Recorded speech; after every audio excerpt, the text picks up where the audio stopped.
Staying with the story, one of the pupils killed in a structure collapse at School Driehoek in Vanderbijlpark has been identified. At least 2 other pupils died and over 20 others were injured. Let's go live now to eNCA's Masego Rahlaga, who joins us live from Vanderbijlpark. So, Masego, multiple processes underway. The process to inform parents of pupils who were affected by this incident, but also the pupils who are in hospitals, as well as the investigation. What can you tell us? What's the latest?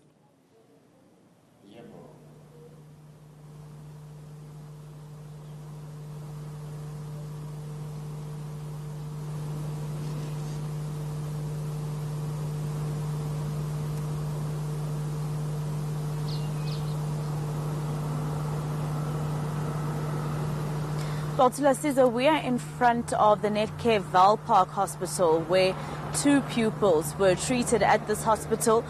Fortunately for these 2 pupils and their parents, their condition wasn't so bad. They were actually a priority 3, and that means to us that they were not badly injured. So they were, observed by doctors. They were given the medication that they needed, and they were able to go back home. But unfortunately, there will be those 3 families of those 3 pupils, like you were saying, Tulasizo, who will not be going back home tonight after going to school this morning, obviously to meet friends, to learn, and all the other things that you do when you go to school. But what we also do know, Tulasizo, and I just want to tell you in terms of the 23 that are, that were injured, like I said, those 2 were treated here and they were let go. They were discharged to go home.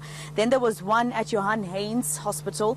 That's also a priority 3, and we are being told that that pupil / patient was allowed to go home. But we do have 4 at the Vanderbijlpark Mediclinic Hospital. That's priority 1. That means those pupils were really badly injured, Tulasizo. We don't know what type of injuries, but you can imagine if there's a structural, collapse where you were stepping and where your entire, body's weight was on with other pupils, the type of injuries that you would get there are obviously things like head injuries, shoulders, legs, and things like that.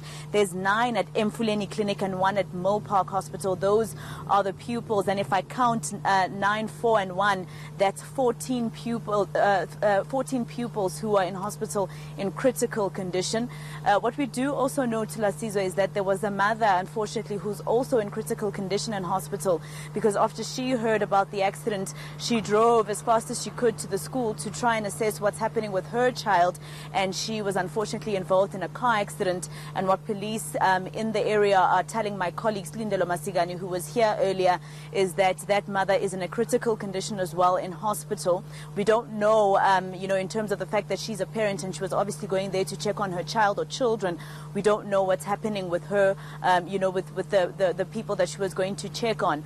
What we also do know, Tulasizo, is that tonight some of the parents and staff of the school will be at the school at around 6 o'clock to just, lay some wreaths at the school and probably just, light a few candles and observe a few minutes of silence or seconds of silence, just to remember those 3 pupils and pray for the healing of those ones who were injured and are still in hospital. Because of course, Tulasizo, sometimes when you hear incidents like this, as a parent, you would obviously pray that that we don't hear news of the death toll rising because of pupils who are still in the hospital. So that's the information that we do have at our disposal, Tulasizo. It's still those 3 pupils, those 2 that have not been identified. We haven't heard from the department whether or not they've been able to get a hold of those 2's parents after just getting a hold of the 1.